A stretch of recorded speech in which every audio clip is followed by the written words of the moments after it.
meron siyang problema sa negative side. Sa taas, okay. Sa baba, na-deform.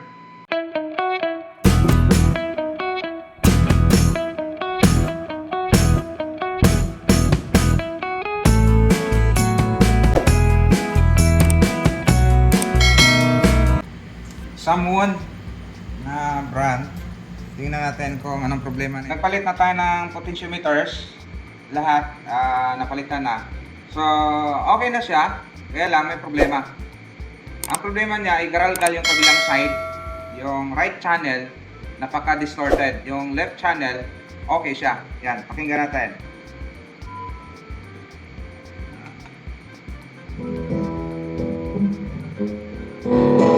Yan na. Ang pangit ng tunog sa kabilang side. Okay siya.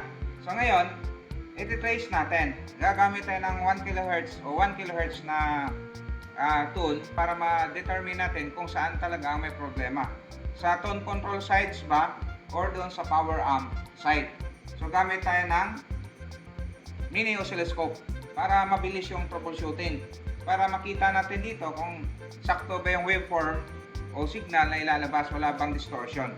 Okay, so unahin natin yung unang side. Okay, dito tayo. So, yan, para matrace natin, meron tayong 1 kHz na signal. So dito, ito, yung out, ito yung pinaka-out. Yung tatlong wire na yan, yan yung output papunta doon sa power amp. So check natin. Madali lang mantanda na ito, wire na to. Ayan, yung wire na yan, diretso na yan sa input ng amplifier. Check natin yung left channel. Left channel. I-auto lang natin, auto mode. Ayan, maganda, di ba? Walang curve na, walang ano siya, walang dumi sa kabila.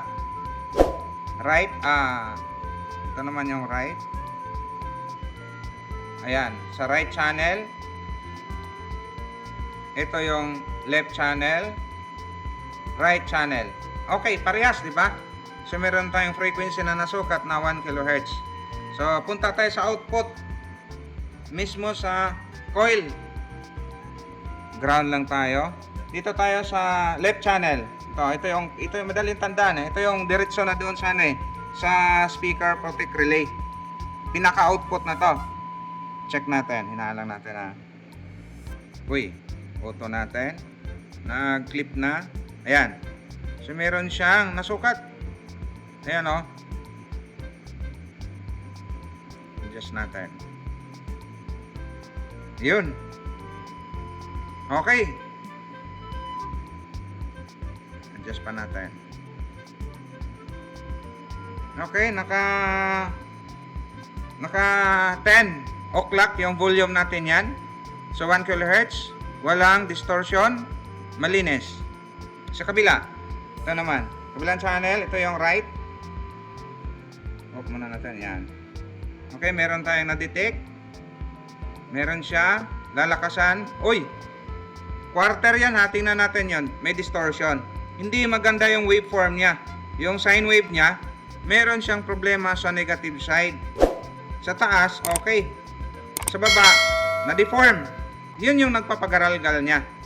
So ngayon, aalamin natin kung saan galing yung problema na yan.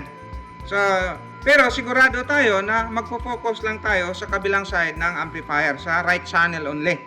Sa left channel, good siya. So, ibig sabihin dito, sa madaling salita, napadali natin kung saan lang tayo dapat mag-focus.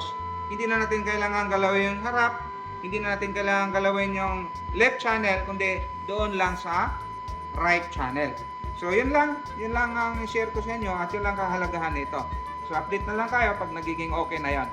Okay?